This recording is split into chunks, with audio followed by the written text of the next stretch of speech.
Hello bachcho, let's see the question. Here the question says a spring that is compressed is stored to its initial position by a restoring force. Similarly, when the spring is elongated, the restoring force gets it back to its initial position. Determine whether the work done by the external force on the spring is positive or negative in both the cases. Question में बोला गया है कि हमारे पास एक spring है, उसको पहले हमने कंप्रेस किया, ठीक है, और वहां पर एक रिस्टोरिंग फोर्स जो है it comes into account. Similarly जब हमने उसको इलोंगेट किया तो भी रिस्टोरिंग फोर्स जो है वो उसको उसकी इनिशियल पोजीशन पे लाने का काम कर रही है। हमसे पूछा गया है कि जब हम उसको कंप्रेस कर रहे हैं, हम मतलब एक्सटर्नल एजेंट, और जब हम इसको इलोंगेट कर रहे हैं तो जो हम उस स्प्रिंग के ऊपर जो वर्क कर रहे हैं मतलब एक्सटर्नल फोर्स, हम क्या है, एक्सटर्नल एजेंट। तो एक्सटर्नल फोर्स का जो वर्क है उस स्प्रिंग के ऊपर वो पॉजिटिव है या फिर नेगेटिव है, दोनों केसेस में।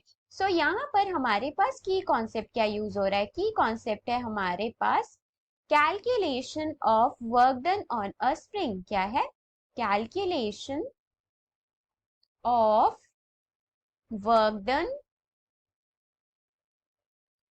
On a spring. स्प्रिंग के ऊपर हम वर्क डन कैसे कैलकुलेट करते हैं?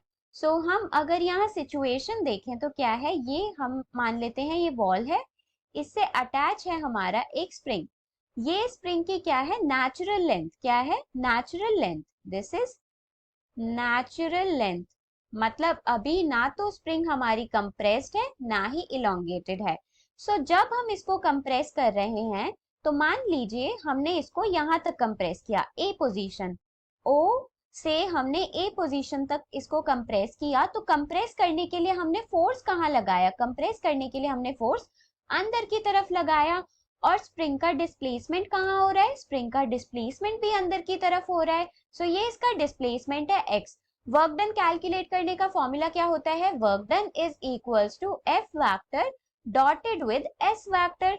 यहाँ पर हमारे पास अगर हम इसका डॉट प्रोडक्ट सॉल्व करेंगे तो it will be F S cos theta. यहाँ पर हमारे पास एफ क्या है? एक्सटर्नल फोर्स जो हम लगा रहे हैं। एस क्या है? Displacement of the spring. और थीटा क्या है? फोर्स वेक्टर और डिस्प्लेसमेंट वेक्टर के बीच का एंगल। यहाँ पर फोर्स वेक्टर भी इस डायरेक्शन में है और डिस्प्लेसमेंट वेक्टर भी इस डायरेक्शन में है। दोनों के बीच का एंगल क्या हुआ? दोनों के बीच का एंगल हुआ हमारे पास 0 degree. It will be F S cos 0 degree. Cos 0 means 1, so it will be F into S. ये क्या आया? पॉजिटिव। सिमिलरली अब मैंने क्या किया, अब मैंने स्प्रिंग को इलोंगेट कराया। क्या कराया? इलोंगेट कराया। मान लेते हैं हमने इलोंगेट कराने हैं, मतलब उसकी लेंथ हम बढ़ा रहे हैं। मान लेते हैं x से उसकी लेंथ बढ़ी, तो जब हम उसको खींच रहे होंगे तो हम बाहर की तरफ फोर्स लगा रहे होंगे, तभी तो वो खिंच रहा होगा। रिस्टोरिंग फोर्स कहाँ आएगा? रिस्टोरिंग फोर्स अंदर की तरफ लगेगा। रिस्टोरिंग फोर्स जो है उसकी उसको नॉर्मल पोजीशन, इनिशियल पोजीशन में लाने की कोशिश करेगा, तो यहाँ पर रिस्टोरिंग फोर्स लगेगा हमारे पास। सिमिलरली ऊपर वाले केस में जो है बाहर की तरफ रिस्टोरिंग फोर्स लगेगा, ताकि वो जो है अपनी इनिशियल पोजीशन गेन कर सके। This is F restoring force. यहाँ पर अगर हम जब उसको एक्सटेंड कर रहे हैं तो हमारे पास जो है वर्क डन क्या होगा? वर्क डन अगेन वही formula, F vector dotted with S vector, it will be F S cos theta, right.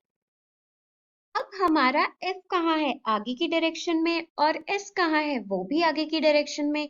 यहाँ पर दोनों वेक्टर्स के बीच का एंगल क्या हो जाएगा? 0 डिग्री। हमने क्या बोला कि हमने जो है यहाँ पर ये हमारा f है और यहाँ पर हमारा x है। तो यहाँ पर हमारे पास जो है s या फिर x, आप जो भी लेना चाहें डिस्प्लेसमेंट, उनके बीच का एंगल क्या है? थीटा है हमारे पास 0 डिग्री। अगेन अगर हम वैल्यूज डालेंगे तो it will be F S cos 0 degree. Cos 0 means 1, so it will be F S. यहाँ पर भी पॉजिटिव आया। अगर आप इस डायरेक्शन को पॉजिटिव ले रहे हैं तो हमारा f वेक्टर भी पॉजिटिव हुआ, क्योंकि अभी हम वन डायमेंशन में डील कर रहे हैं, और एस वेक्टर या फिर एक्स वेक्टर भी पॉजिटिव हुआ।